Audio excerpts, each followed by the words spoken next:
Welcome to G Fun Facts Online, where we unpack the fascinating complexities behind the world we live in. Today, we're talking about something you see in the news all the time: sanctions. Usually, the story is about putting them on a country. It's a big, dramatic move, a way for nations to apply pressure without going to war. But have you ever thought about what happens next? What happens when it's time to take the sanctions off? You might think it's like flipping a switch, a simple return to normal. But the truth is, unwinding years of isolation is far more complex, more dangerous, and more fascinating than putting it on in the first place. It's not an ending. It's the start of a whole new, perilous journey from the shadows back into the global spotlight. Today, we delve into the unwinding of isolation. When a nation is cut off from the world, it withers. But when the gates are thrown open, does it bloom, or does it get trampled in the stampede? Let's start with the rules of the game. How do you legally untangle a nation from a web of global restrictions? The architecture of sanctions is a messy tapestry of international treaties and individual country laws. At the top of the pyramid is the United Nations Security Council. Under Chapter 7 of its charter, the Council can impose measures that are legally binding on all UN members. This is the big stuff: full trade embargoes, or more targeted restrictions like freezing assets and banning travel for specific individuals. Lifting these UN-level sanctions requires a new vote, a new resolution from the Security Council, declaring that the threat to peace is over or the required conditions have been met. Increasingly, they're also using what are called sunset clauses, which are basically built-in expiration dates, forcing the Council to actively renew the sanctions, otherwise they automatically expire. But what if you're not a country, but a person? An individual or a company that finds itself on a blacklist, your bank account's frozen, unable to travel or do business. How do you get your name cleared? This is where it gets into almost a quasi-judicial process. The UN, realizing it couldn't just blacklist people forever without a right to appeal, created a focal point for delisting. It's essentially an office you can petition to have your case reviewed. For the highest level terrorism lists, like the one for ISIL and Al-Qaeda, there's even an independent ombudsperson who reviews cases and makes recommendations. Major powers also have their own systems. The European Union allows people to appeal to the Council of the EU, and even sue in the General Court of the European Union if they feel their rights were violated. In the US, the Office of Foreign Assets Control, or OFAC, handles the lists.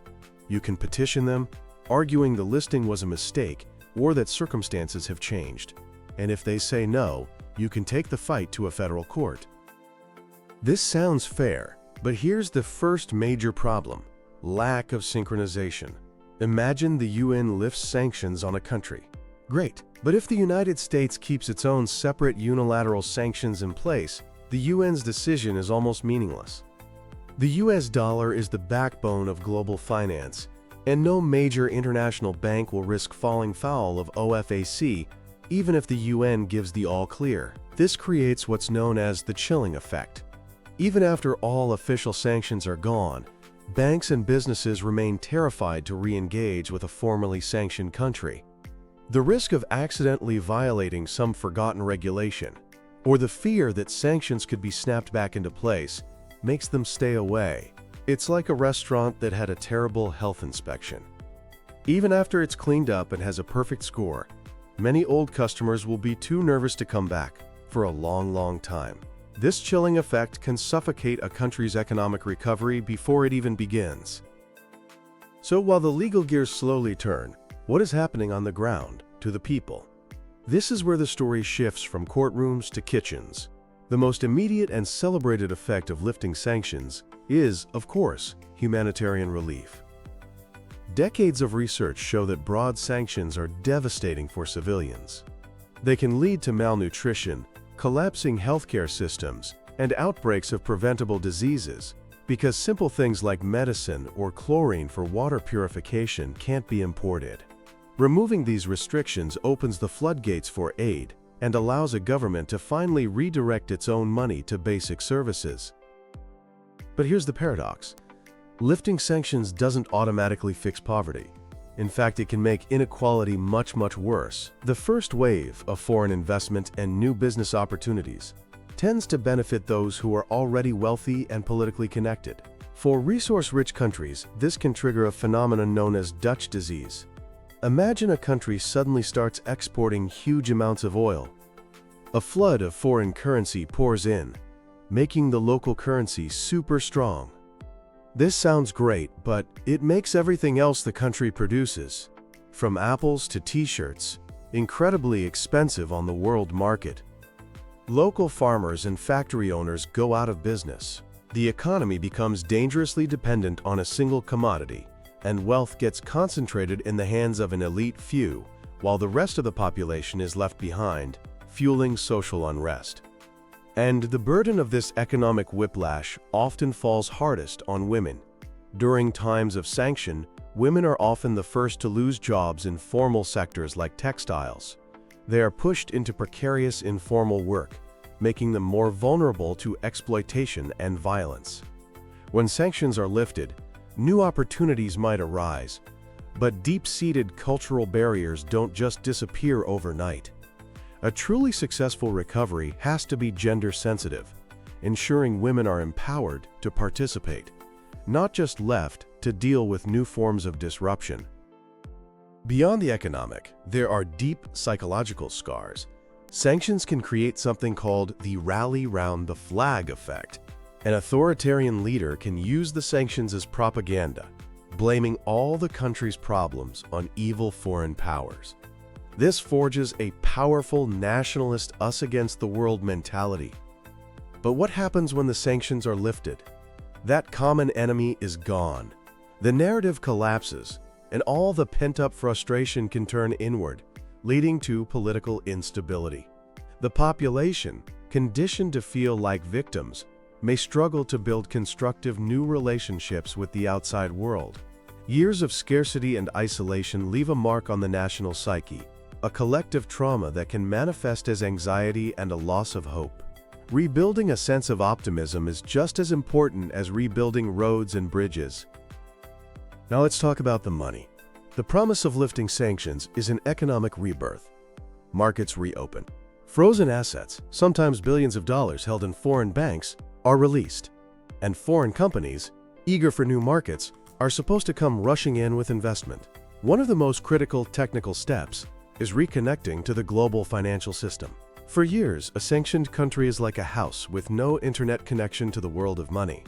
The key is rejoining SWIFT, the Society for Worldwide Interbank Financial Telecommunication. Think of it as the secure messaging app for the world's banks. If you're not on SWIFT, you can't really do international business. Getting back on is a huge milestone. But again, it's not that simple. The local banking sector is probably years behind in technology and regulation. Industries have stagnated, their equipment and practices decades out of date. This is the modernization gap. To compete globally, they need massive investment. And that investment won't come if the country is seen as a chaotic free-for-all. A sudden influx of capital into a country with weak institutions is a perfect recipe for corruption. Without transparent oversight, money meant for rebuilding schools and hospitals can be siphoned off by corrupt officials, poisoning public trust and scaring away legitimate investors. This is why the path to recovery is an economic tightrope. To see how these forces play out in reality, we only need to look at history. Take South Africa. The tough international sanctions of the 1980s were a key factor in dismantling apartheid. Critically, the lifting of these sanctions was explicitly tied to concrete, verifiable steps. The US, for example, laid out 5 conditions, including releasing political prisoners like Nelson Mandela and repealing apartheid laws. As the government met these conditions, the world rolled back the sanctions. It was a clear roadmap for reform, and it worked. However, the post-apartheid era shows that even a successful political transition doesn't erase decades of deep-seated inequality overnight. Now look at the polar opposite. The US embargo on Cuba. Imposed in the 1960s, it's the longest-lasting set of sanctions in modern history. It has undeniably hurt the Cuban people, impeding access to food and medicine, without achieving its stated goal of regime change. Attempts to lift it have been piecemeal and intensely political, often reversed from one U.S. administration to the next. Cuba is a case study in how sanctions can become so entrenched in domestic politics that they become almost impossible to remove, regardless of their effectiveness or humanitarian cost. A more recent and volatile example is Iran. The 2015 nuclear deal, the JCPOA, was a landmark agreement where sanctions relief was the main bargaining chip. In exchange for limiting its nuclear program, Iran got relief from crippling international sanctions. There was a surge of economic hope, but the recovery was slow. That chilling effect we talked about meant many big banks were still hesitant to do business. Then, in 2018, the U.S. pulled out of the deal and reimposed its sanctions in a snapback. This not only crushed the Iranian economy again, but it severely damaged the credibility of sanctions relief as a diplomatic tool. It sent a message to other countries: why make painful concessions for a deal that can be torn up at any moment? And right now, we are watching this play out in Syria. After years of brutal civil war and one of the world's most comprehensive sanctions regimes, the fall of the Assad regime has triggered a rapid reassessment. There are urgent calls to lift sanctions to allow humanitarian aid to flow and to rebuild a country where 90% of the population is in poverty. But policymakers are cautious. Do you lift them all at once on humanitarian grounds? Or do you ease them gradually, making relief conditional on the new government's commitment to human rights and an inclusive political process? Syria is the ultimate test of whether lifting sanctions can be used as a strategic tool to build a more stable future. All of this leads us to the policymaker's dilemma. How do you manage this high-stakes gambit? The timing is everything. A gradual, phased approach, like in South Africa, allows the international community to maintain leverage and reward positive steps. You can issue waivers for specific sectors, like finance or energy, while keeping other restrictions as insurance against a country backsliding into its old ways. The threat of a snapback is the stick that accompanies the carrot of relief. But the most crucial element, and the one most often forgotten, is what comes after. Lifting sanctions is not the end of the story. A country emerging from years of isolation is weak.